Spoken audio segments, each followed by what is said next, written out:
உங்களுக்கு நான் ஒரு கதை சொல்கிறேன். மே 26 சாயந்தரம் தூங்கி எந்திரிச்சிட்டு கண்ணாடி முன்னாடி போய் நின்னேன். ஓ மை காட், உங்களுக்கே தெரியும் நான் ஸ்பெக்ஸ் எல்லாம் யூஸ் பண்ணுவேன் அப்படின்னு. ஸோ ஸ்பெக்ஸ் யூஸ் பண்ணுறதால இந்த நோஸ் பேட் மார்க்ஸ்லாம் தெரிஞ்சு கொஞ்சம் கேவலமாக இருக்கேன் அப்படின்னு நினச்சி ரொம்ப ஃபீல் பண்ணேன். சரி, இதுக்கு என்னடா பண்ணுறது அப்படின்னு யோசிச்சு கூகுளில் போய் சர்ச் பண்ணேன், இதுக்கு என்னென்ன ரெமடிஸ் இருக்குது அப்படின்னு. ஒரு 5 பாயிண்ட் வந்தது. ஓகே, இதை ஃபாலோ பண்ணலாம் அப்படின்னு நினச்சேன். அப்போ தான் எனக்கு ஒன்று தோணுச்சு, ஓகே நம்ம மட்டும் ஏன் இதை ஃபாலோ பண்ணணும், நம்மளோட ஃபேமிலிக்கு சொன்னால் அவங்களுக்கு ரொம்ப யூஸ்ஃபுல்லாக இருக்குமே அப்படின்னு நினச்சேன். அதனால தான் இந்த கேமராவையும் ஆன் பண்ணிட்டேன். அடடா, இந்த ஸ்பெக்ஸை போட்டுட்டு நான் படுற அவஸ்தை இருக்குது. ஐயோ முடியலப்பா.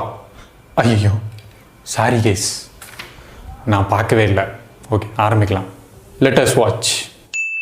ஹே கைஸ், ஃபர்ஸ்ட் ஆஃப் ஆல் நம்ம ஸ்பெக்ஸ் போடும்போது கண்டிப்பாக ஃபாலோ பண்ணக்கூடிய ஒரு 3 ரூல்ஸ் என்னங்கிறத ஃபஸ்ட்டு பார்த்துடலாம். நம்பர் 1, நம்ம போடுற ஃப்ரேம் வந்து நம்மளோட ஃபேஸுக்கு ஏற்ற மாதிரி ரொம்ப ஃபிட்டாக இருக்கணும். 3 பாயிண்ட் ஃபிட் அப்படின்னு சொல்லுவாங்க.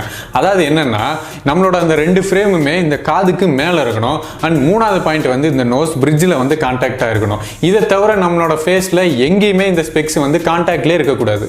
நம்பர் 2, ஃப்ரேம்லாம் ஃபிட் பண்ணதுக்கப்புறம் நம்ம போடுற ஸ்பெக்ஸில் வந்து 2 பக்கமே வெயிட் வந்து ஈக்குவலாக பேலன்ஸ் ஆயிருக்கா அப்படின்னு பார்த்துக்கோங்க.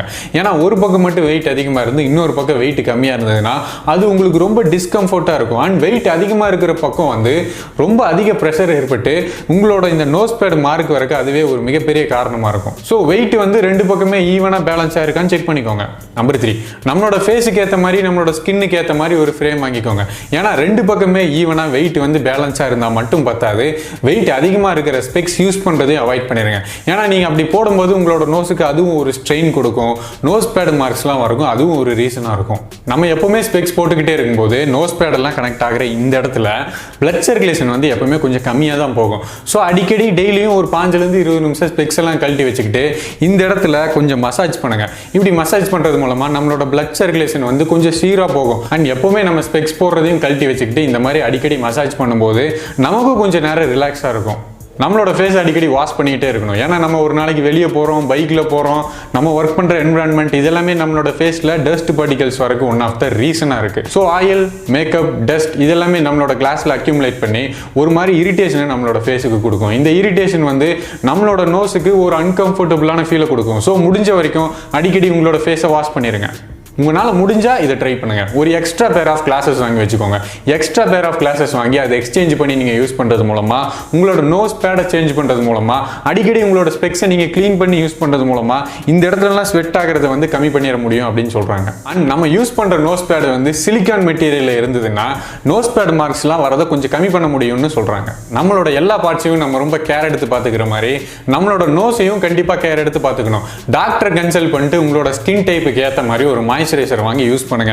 மாய்ஸ்சரைசர் வாங்கி யூஸ் பண்றது மூலமா நம்மளோட ஸ்கின் வந்து அது ட்ரை ஆகாம பாத்துக்கும். அண்ட் ஒரு சில பேருக்கு வந்து இந்த இடத்துல எல்லாம் வந்து ஒரு மாதிரி ரெட் மார்க்ஸ் வரும். அதையும் இந்த மாய்ஸ்சரைசர் யூஸ் பண்றது மூலமா அவாய்ட் பண்ணிடலாம். அண்ட் இதெல்லாம் தாண்டி எலுமிச்சம்பழத்தை வந்து மூஞ்சில தேய்க்கிறது, கற்றாழை எடுத்து மூஞ்சில தேய்க்கிறது, தக்காளி எடுத்து தலையில தடவுறது, இந்த மாதிரி நிறைய ரெமடிஸும் நான் வந்து நெட்ல பார்த்தேன். பட் எதுவும் நான் உங்களுக்கு ரெக்கமெண்ட் பண்ணல. ஏன்னா இது வரைக்கும் நான் எதுவுமே ட்ரை பண்ணல. நீங்க வேணா ட்ரை பண்ணி பாருங்க.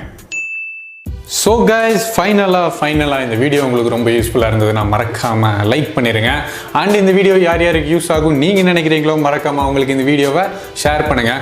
அண்ட் உங்களோட கமெண்ட் என்னங்கிறது மறக்காமல் கமெண்ட்டில் மென்ஷன் பண்ணுங்கள். அண்ட் ஒன் மேனை நீங்கள் அடிக்கடி பார்க்கணும்னு நினச்சிங்கன்னா மறக்காமல் சப்ஸ்கிரைப் பண்ணிடுங்க. ஏன்னா நீங்கள் இல்லாமல் நான் இல்லை.